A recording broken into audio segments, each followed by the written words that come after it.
ऋषि मुनियों की पावन धरती, देश धर्म का नाता है। कहते सारे लोग यही हैं, गो हमारी माता है।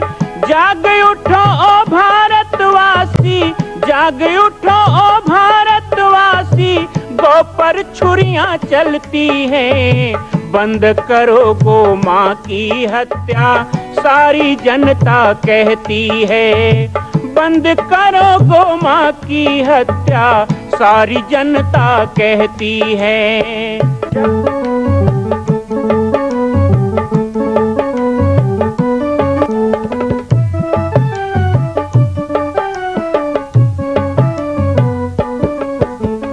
जगह जगह पर बूचड़ खाना, लाखों गौएं कटती हैं। किसे सुनाए व्यथा हमारी, नैना नीर बहाती हैं। रक्षा करना गौ माता की, रक्षा करना गौ माता की, गीता ज्ञान सिखाती है। बंद करो गो माँ की हत्या, सारी जनता कहती है। बंद करो गो माँ की हत्या, सारी जनता कहती है।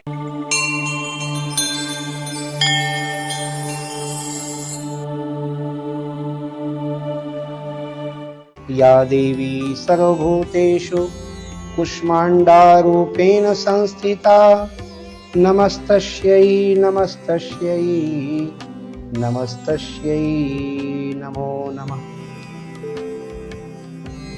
जय श्री राम, जय गौ माता, जय गोपाल, जय माता दी। नवरात्रि के आज चतुर्थ दिवस में माँ कुष्मांडा की पूजा, आराधना और उनके मंत्र का जाप हमने किया।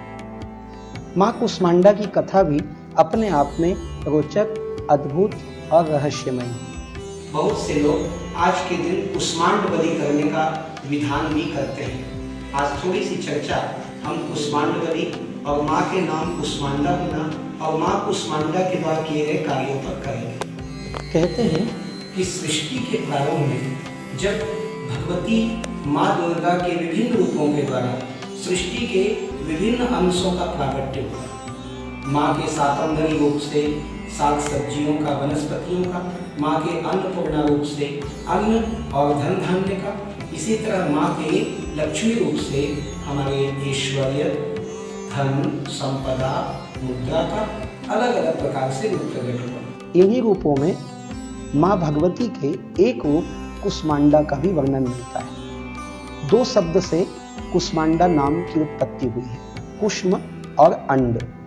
अंड अर्थात ये संपूर्ण ब्रह्मांड, ब्रह्मांड की उत्पत्ति जिनके कुष्म से हुई हो। कुष्म अर्थात स्मित हंसी, मंद मुस्कुराहट। हम मंद मंद मुस्कुराते हैं, यह जो माँ भगवती का मंद मुस्कुराहट था, उसी से संपूर्ण ब्रह्मांड पैदा हुआ, इसलिए उस माँ को कुष्मांडा कहा जाता है। माँ कुष्मांडा के दिव्य रूप का दर्शन करें तो माँ कुष्मांडा के अष्टभुजाएं हैं, सिंह पर सवार है और हाथों में एक मंगल घट विराजमान है, जो इस संपूर्ण ब्रह्मांड के पिंडिका का एक पर्याय है। माँ कुष्मांडा के पूजन में आज के दिन कुम्हड़े का, कद्दू का भोग लगना चाहिए। उसका हलवा बनाकर भी हम माँ को अर्पण कर सकते हैं, स्वयं भी उसे ग्रहण करना चाहिए। कुष्मांड बलि के बारे में थोड़ी चर्चा करते हैं, ये क्या है। कहते हैं प्राचीन समय में राजाओं ने बलि प्रथा चला रखी थी। भेड़ की बलि देना, भैंसे की बलि देना, बकरे की बलि देना। निरीह जीवों की हत्या को रोकने के लिए हमारे कुछ ऋषि मुनियों ने उनको आटे का पिंड बनाकर और उसमें कुमकुम लगाकर केवल काट देना इस तरह, और फिर उसे गाय वगैरह को खिला देना।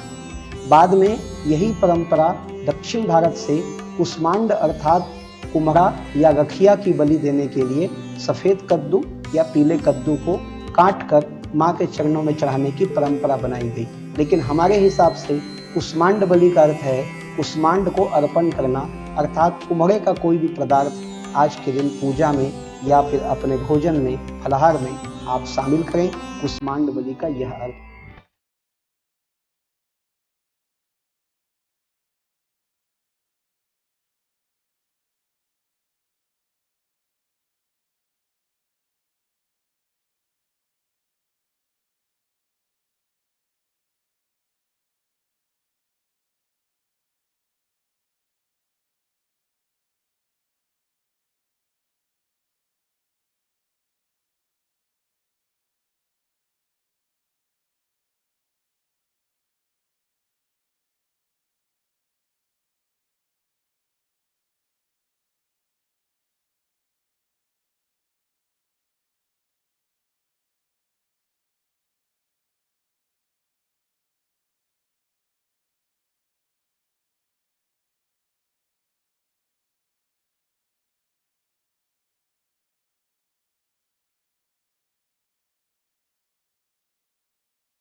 पाँव धोते हैं, महूर लगाते हैं, तिलक लगाते हैं, उनको भी पैसा देते हैं, नारियल केला देते हैं, कन्या भोजन करते हैं।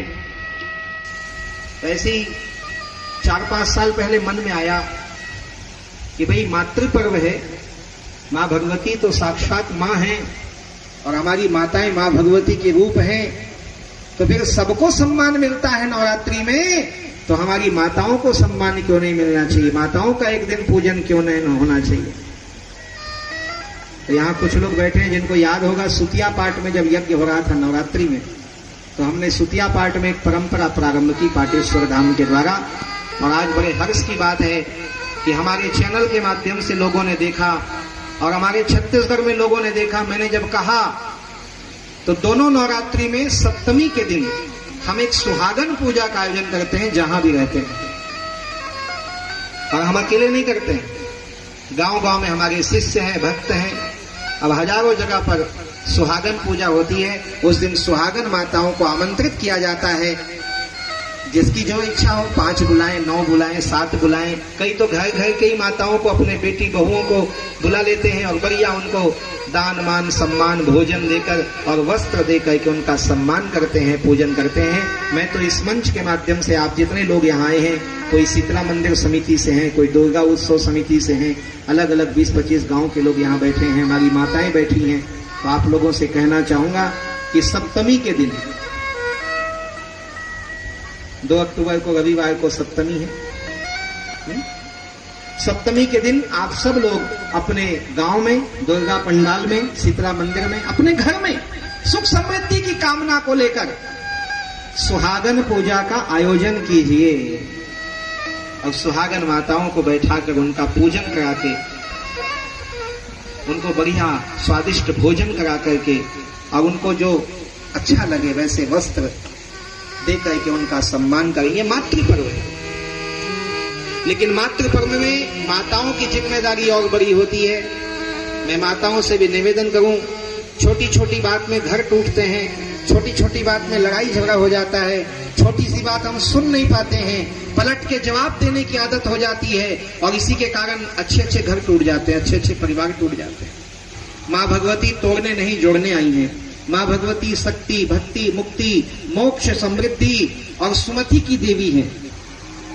ऐसे माँ भगवती के पर्व में, ऐसे दुर्गा की नवरात्रि में आइए हम संकल्प लें कि अपने भीतर के उस सुमति का उजागर करेंगे, अपने भीतर के अमृत का हम रोपण करेंगे।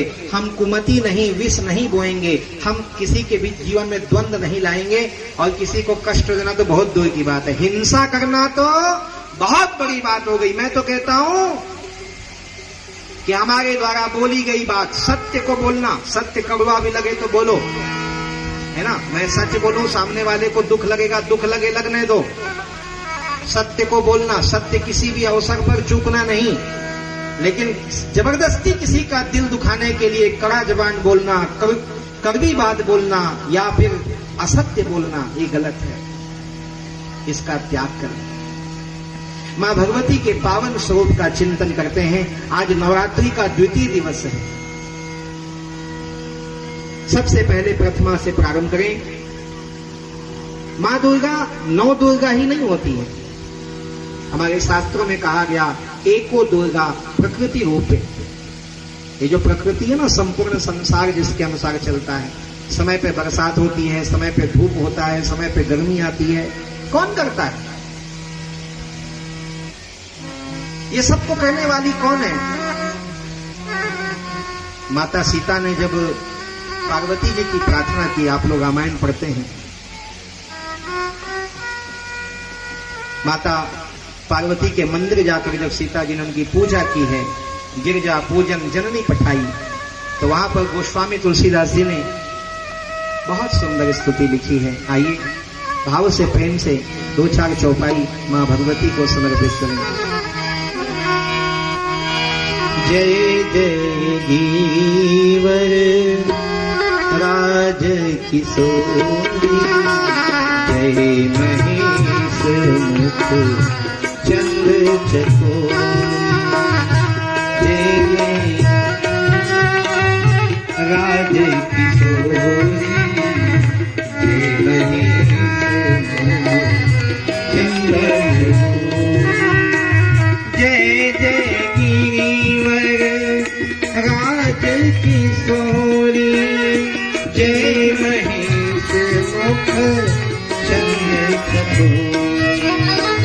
जय जय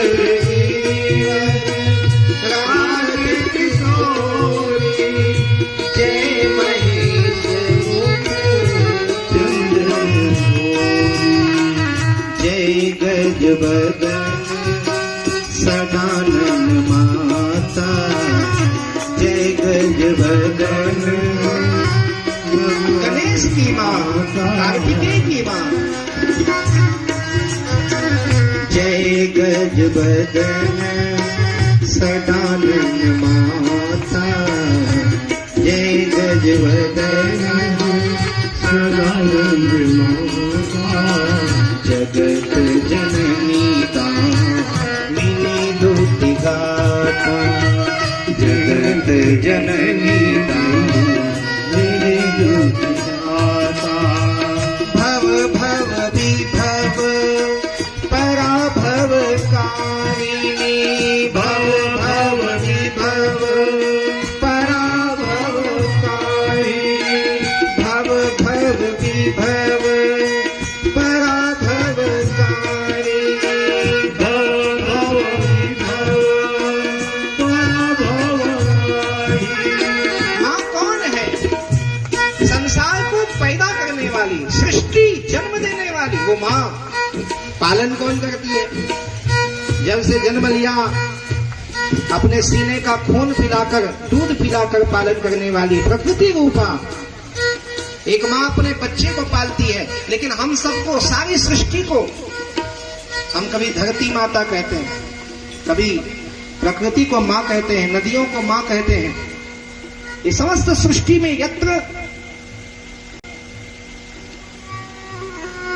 या देवी सर्वभूतेषु मातृरूपेण संस्थिता, सर्वभूत में माँ के रूप में जो विराजित हो, माँ के रूप में जो समाहित हो, वो प्रकृति।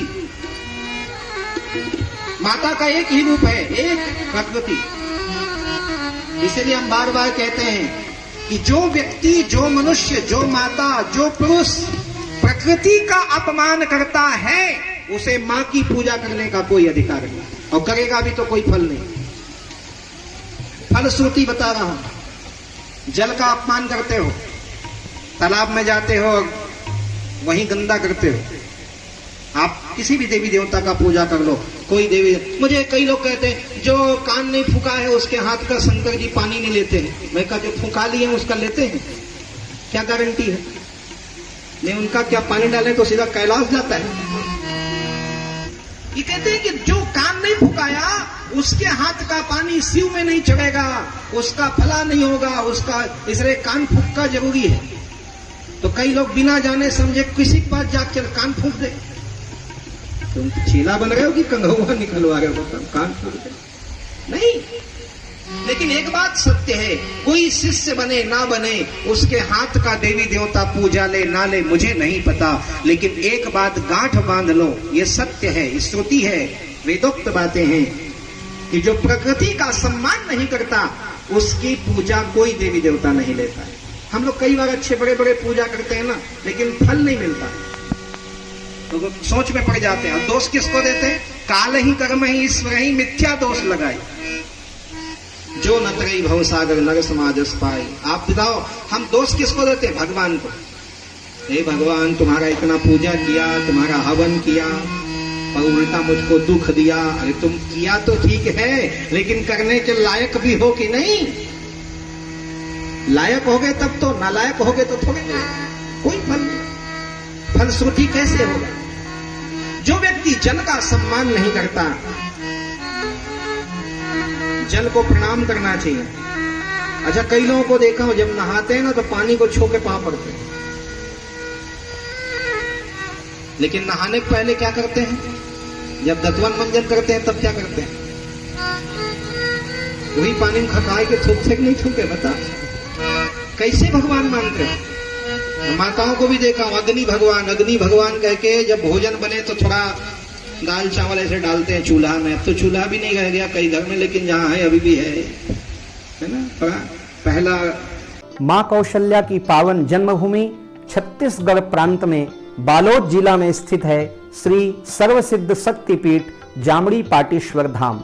परम पूज्य सद्गुरुदेव राजयोगी बाबा जी की तपस्थली श्री पाटेश्वर धाम और विश्व के अद्वितीय मां कौशल्या जन्मभूमि मंदिर निर्माण का दर्शन करने और इसी प्रकार समसामयिक विषयों पर अपना ज्ञान वर्धन करने के लिए और 10,000 गायों के लिए बनने वाले श्री हनुमान नंदीशाला गो अभ्यारण्य का समाचार प्राप्त करने के लिए आप सभी देखते रहें YouTube चैनल पर राम बालक दास, और हमारे चैनल को आप सभी सब्सक्राइब करें, घंटी का बटन दबाएं ताकि आप सूचनाओं से जुड़े रह सकें। जय श्री राम, जय गौ माता, जय गोपाल।